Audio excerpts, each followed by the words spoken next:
Fala aí, Playboyzada, eu sou Cristiano Vidal e hoje eu tô aqui para fazer um vídeo que não é do tipo que eu mais gosto. Eu quero fazer mais algumas considerações a respeito do problema das scans por causa de algo que veio me perturbando desde o último vídeo que eu lancei falando desse assunto. Então eu quero te avisar de novo. Eu tô aqui para fazer considerações a respeito de toda essa treta das scans que ocorreu por causa de alguns comentários de uns bastiões da justiça que apareceram no meu último vídeo e que vieram fazendo comentários comemorando sim a exclusão dos sites de scans ou das scans da DC e da Marvel e quase me tratando como um incitador do crime, como o rei do crime, né, em alguns comentários. E aí, por causa disso, eu fiquei remoendo e pensei em não fazer vídeo para falar nada disso, tipo uma resposta, ou se não falar disso de uma maneira polida. Pensei muito na situação, mas eu não posso garantir que eu vou manter o controle durante todo o tempo em que eu estiver falando sobre essas coisas aqui nesse vídeo. Então esse não será um vídeo provavelmente family friendly. Se você não quer ver palavrão, coisa que geralmente não acontece aqui no canal, se você não quer me ver talvez sendo um pouco ofensivo, talvez esse vídeo não seja para você. Não assiste ele, não, pode parar por aqui. Se não, pode continuar assim e eu vou falar com toda a franqueza. Primeiramente, o que a gente tem hoje na atual situação é que pirataria ou divulgação de scans ou de HQs digitais editadas, porque é isso que acontece, não é mais scan, né? Esse termo tá até obsoleto, porque scan era na época que o cara comprava o quadrinho aqui no Brasil, de fato escaneava, e aí ele botava na internet ou ele mandava para os amigos. Aí sim era scan. A gente carrega isso até hoje, mas hoje em dia não é scan que a gente tem não. É inclusive imagem de muita qualidade. É HQ digital que alguém pega lá fora quando é lançada, manda para alguém daqui que conhece o idioma, conhece o inglês, essas pessoas traduzem e aí divulgam para a galera, tá? Então é como se fosse HQ digital pirata, essa é a verdade. Então tudo bem. Diante disso, é crime? É crime sim. Então vamos lá. Primeiro recado é para Panini. Parabéns, Panini. Certíssima. Como empresa, vocês estão certos, vocês têm o direito de fazer isso. Por mais que eu não concorde com a atitude e nem ache que é a atitude mais inteligente. Mas sim, tá certo. Panini pode fazer isso. Se prejudica o negócio da Panini, se a empresa vê dessa forma, ela pode pedir a retirada de todos os sites. Pode incorrer até em sanções legais para as pessoas que insistirem nisso daí. Agora, um adendo que eu tenho para fazer aqui. Sim, está certo. Agora, por favor, Panini, não espere um site ter relevância ou se tornar grande o suficiente ou ter muito acesso para ele se tornar uma ameaça. A partir do momento que surgir algum site desse tipo, façam um acompanhamento e retirem desde o início. É direito de vocês, tá certo, é crime. Na nossa legislação é crime. Mas vamos lá à questão das leis. Teve uma galera que veio falar, não, é crime, então quem lê scan ou quem é a favor das scans é criminoso. É quase isso. O discurso é esse com outras palavras. Não vamos botar panos quentes aqui, né? Porque eu não tô aqui para ficar de babaquice. Mas aí o que acontece? Ok, é lei. Eu espero, eu acredito firmemente que essas pessoas que defendem esse ponto de vista que, graças a Deus, que bom que foi tudo retirado mesmo, que não tem que ter pirataria, que não inflijam nenhum outro tipo de lei, porque não tem que valer só para uma coisa ou para outra. E mais, eu quero falar aqui que também lei é passível de controvérsia. Essa é a verdade. Não é porque é lei que é absoluta. É claro que se é lei e o cara ele infringe essa lei, ele vai ter que pagar por aquilo. A gente sabe disso. Agora as leis inclusive podem sofrer alterações, ou as leis para determinada sociedade não precisam ser iguais às leis de outra sociedade. Vide pena de morte. Tem lugares onde é lei que tem pena de morte e tem outros lugares que não tem pena de morte. Assim como a própria lei de direitos autorais, eu estava dando uma olhada, a questão de transmissão por ondas eletromagnéticas, né? Isso é da minha área porque eu sou professor de física, mas vários pontos da lei de direitos autorais, inclusive, foram adicionados ou foram alterados. Tem edição, as leis sofrem edições. E sim, nós temos que discutir o panorama e a cultura na qual a gente vive, a nossa sociedade, para ver se as leis cabem ou não. A gente tem direito de concordar ou discordar, só que a gente tem que obedecer às leis que estão estabelecidas, ok? Ótimo. Aí vem uma galera defendendo que não tem que ter quadrinho digital. Eu sou um cara que eu não vejo tanto problema nos quadrinhos digitais ou nos vulgos scans que a gente tanto falou até agora, né? E, cara, eu me sinto no direito de ver um quadrinho digital que eu já comprei. Eu dou um dinheiro danado para essa empresa. Eu coleciono quadrinhos, eu invisto nisso. Eu sim me sinto no direito de, quando eu vou fazer um vídeo, de eu ter um material digital, de eu não ter que abrir o quadrinho e, sei lá, fotografar ou escanear ele para poder botar num vídeo de divulgação aqui do canal, que inclusive com certeza contribui de alguma forma, mesmo que pequena, para que a Panini ou qualquer outra empresa que produz quadrinhos ou que publica quadrinhos no Brasil venda. Quando a gente fala, qualquer canal de comunicação da internet fala sobre quadrinhos, acaba chamando a atenção das pessoas para isso. Assim como eu acredito que os scans também acabam divulgando esses materiais e muita gente acaba comprando. O problema principal dos scans, com certeza, é aquele cara que, perdão da expressão, mas que é um bom babaca, é um bom energúmeno, um mentecapto, ou alguns falariam um bom de um filho da puta, que ele lê só scan, tá? Não paga nada e ainda quer tirar onda com os outros e dizer assim, porra, pra que eu vou gastar meu dinheiro com isso se tem lá tudo de graça e eu posso ver? Isso sim, esse é um cara que tira a legitimidade de alguém que compra, que investe em quadrinhos e que usava ou usa os scans para ter uma degustação ali de como é o quadrinho, se interessa de fato e se vale o investimento. Ou se não, para poder estar vendo numa forma digital, de fácil acesso, mais organizada, sem ter que meter a mão numa caixa organizadora ou na estante para pegar o quadrinho que ele já tem.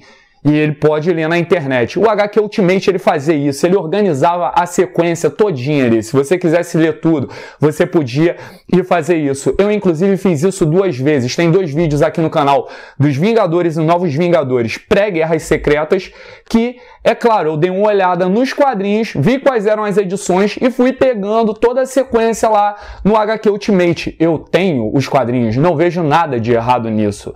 Visto que nos Estados Unidos você compra o quadrinho em suporte físico, papel, e você ganha imediatamente o acesso ao quadrinho digital. A Marvel já faz isso. É só você ver o Comic Zone, o canal do Thiaguinho, gosto muito dele, que ele fala disso daí, já repetidas vezes ele explicou sobre essa situação. Aqui, infelizmente, a gente não tem isso. E aí, quando surge essa situação de que acaba com os sites de scans, eu me pergunto, cadê? Então qual é a justificativa? Porque a gente bota a cara, quem tem um canal, quem tem um site, bota a cara e dá a sua opinião. Aí quando a empresa que vende para você, que a gente é consumidor, que a gente quer respeito dela, ela toma uma atitude como essa, ninguém bota a cara para dar uma justificativa. Ninguém fala se vai ter uma outra opção. Ninguém fala se vai te vender o quadrinho digital. Porque tem muito lugar do Brasil onde o quadrinho não chega.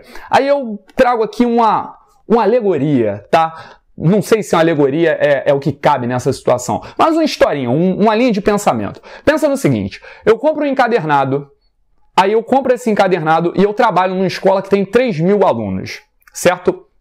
E aí eu pego esse encadernado, um encadernado que ainda não saiu no Brasil. Aí eu pego e importo ele, porque eu quero ele antes, eu não quero ter que esperar tipo 8 meses, 9 meses, 1 ano para ele chegar aqui no Brasil. Então ele saiu nos Estados Unidos, eu importo, ele chega bem antes das publicações aqui no Brasil, e aí eu vejo, ele é todo em inglês. Aí eu pego esse quadrinho, esse meu encadernado, e eu substituo todos os balões. Eu faço isso com o meu encadernado que eu comprei. Substituo tudo, traduzo tudo. E aí depois eu pego esse meu encadernado com todos os balões traduzidos e aí eu levo para a escola. E meus 3.000 alunos querem ler a história. E aí eu resolvo que eu vou emprestar esse meu encadernado com os balões traduzidos para ninguém ter que levar trabalho ou precisar saber inglês. A tradução que eu fiz, eu empresto para todos os meus alunos. O encadernado passa de mão em mão, de um por um. O inconveniente, o problema que a gente vai ter nessa situação é, eu posso fazer isso, eu posso pegar o meu encadernado, o meu material que eu traduzi e emprestar para cada um deles, só que vai levar muito tempo. A diferença é que quando o cara ele tem acesso, e aí eu não estou entrando no mérito se ele pagou ou não, mas ele pode ter pagado sim pela edição digital americana. E aí ele recebe isso pela rede mundial de computadores imediatamente. E aí ele pega esse quadrinho que ele pagou, que ele tem acesso, e aí ele traduz, ele faz uma edição, assim como a proposta que eu fiz do meu encadernado. E aí depois ele pega e disponibiliza isso para quem quiser ler, para os amigos virtuais dele, ok? Cara, é uma situação análoga a eu fazer isso com um encadernado de verdade, de papel, de capa dura. Só que a diferença é que enquanto o encadernado vai demorar muito tempo para passar pela mão de todo mundo, na internet muitas pessoas vão ter acesso simultaneamente ou imediatamente àquilo ali. É claro que quando eu emprestar um encadernado, cada um só vai poder ler e vai ter que devolver. Ele não ganha um encadernado para ele. Quando eu lia no HQ Ultimate, eu também não baixava, eu não ficava, eu lia online. Tá? A situação é bem parecida. É só para você poder pensar um pouco a respeito da situação.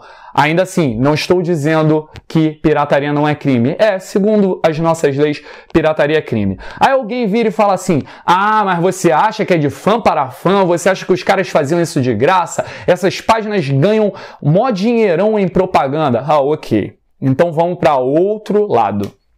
A responsabilidade deles ganharem um não com propaganda é de quem paga ou da empresa que coloca a propaganda. Se eu faço um vídeo aqui com uma música que tem direitos autorais, o YouTube barra minha monetização. Se eu faço um conteúdo aqui, se eu posto um conteúdo que é de outros, o YouTube ele pode me banir da comunidade. Ele não deixa eu ganhar dinheiro com isso. Se alguém ganha dinheiro com quadrinho editado, com scan, com a proposta que é de fã, para dar acesso às pessoas, cara, irresponsável ou mais criminoso é quem paga para colocar sua marca lá. Então, é uma marca que não é nem de quadrinhos, não é uma parceria, é uma propaganda qualquer. Então reclamem com o Google, tá? Até fizeram um argumento. De fato eu falei besteira quando eu disse que a Panini deveria, talvez, fechar uma parceria aí e anunciar seus quadrinhos físicos lá nas páginas de scan. Pensei melhor. Eu acho que de fato talvez isso não fosse mais interessante para a legislação de hoje, né? Para o que a gente tem aqui. Mas ainda temos vários outros problemas. Eu não acho justo os quadrinhos físicos, mesmo para quem pode pagar, não serem acessíveis em todos os lugares do nosso país. E veja, eu nem estou falando de quem não pode pagar, que eu acho que também deveria ter acesso, tá? Eu estou falando de quem pode, de quem quer consumir, assim como eu queria consumir desde o início, Renascimento DC. E se não chegou no Rio, imagina nos recônditos aí do Brasil, nos lugares mais afastados. Também não chega. Também não chega, tá? A distribuição é muito falha. A Panini, ela não dá uma opção pra gente de venda online, que aí, se não chega o papel, pelo menos chega a internet. Se chega a internet, o cara pode pagar e ler. Mas também não tem essa opção ainda. Isso não existe. E aí aparecem os babacas, perdoem-me, mas são os babacas que querem se prevalecer porque eles têm acesso aos quadrinhos físicos e mais do que isso, eles têm a possibilidade, eles têm a grana para pagar para ler tudo que eles quiserem que tenha disponível. Alguns até, mesmo que seja um quadrinho esgotado, eles têm grana para pagar nos mercenários livres quanto for o preço se eles quiserem ler.